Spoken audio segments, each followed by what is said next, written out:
Good morning. What a great day. I trust today is going to be a special one for you. I hope you've got just people to bless in your circle.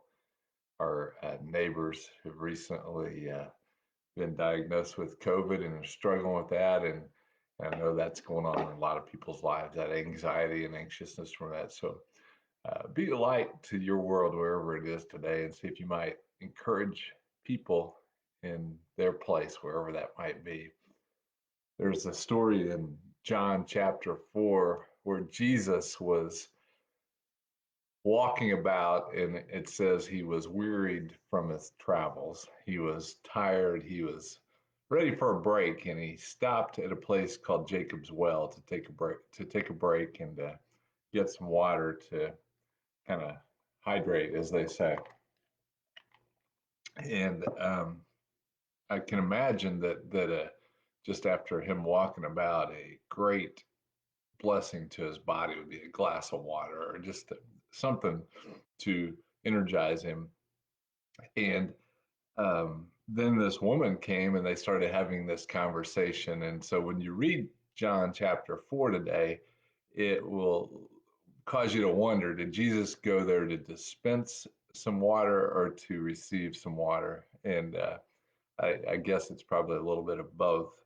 But what I was thinking about is just the dialogue that he had with this lady was unbelievable. Like, I'm sure he's had dialogues with you on the inside just like this as he has with me. He's definitely conversed with me, not audibly, but in a way that has caused me to reconsider my activities that day or my actions or my attitudes towards things. But I think if you go over to Romans 12, it's really interesting. Romans 12 says this. It says,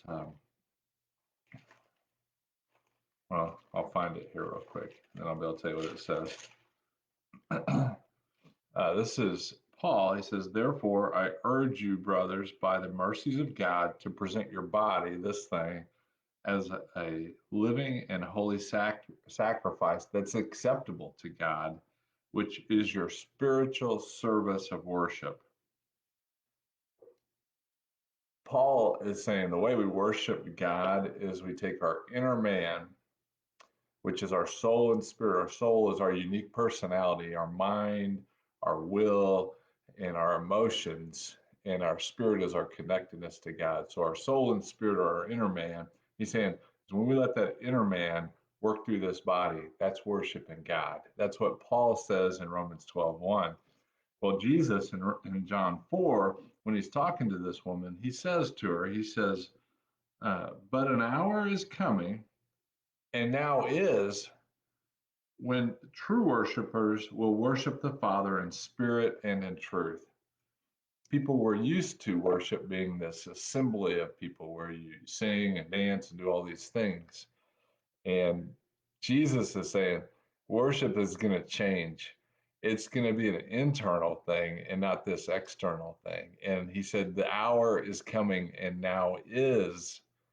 And Paul confirmed that in Romans 12:1. He says, worship is when you let your inner man express the true living God in you through your outer man. And so worship can look like a lot of things today. It may be just calling a neighbor and wishing them well, maybe helping somebody today, and maybe just doing your job to the best of your ability today. But today is the day that you can worship him in spirit and in truth. And go do it. Just have a blast hanging out with him today and see what he might show you, because he loves you. He thinks you're spectacular. And I think I've said this before. He's got your picture on his refrigerator. Have a great one.